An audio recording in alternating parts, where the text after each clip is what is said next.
You ask Tiger to solve. This deals with linear equations with one unknown. The final result is x equals 2. Let's solve it step by step. Simplify the expression. Break up the fraction. Find the greatest common factor of the numerator and denominator. Factor out and cancel the greatest common factor. Swap sides.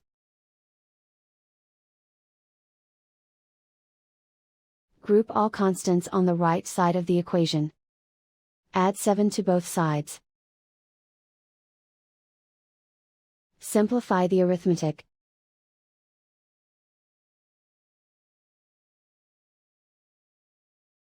Isolate the x.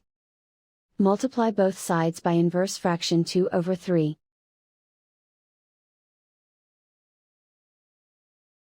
Group like terms.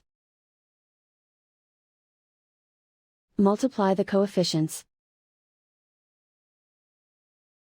Simplify the fraction. Multiply the fractions. Simplify the arithmetic. And so the final result is x equals 2.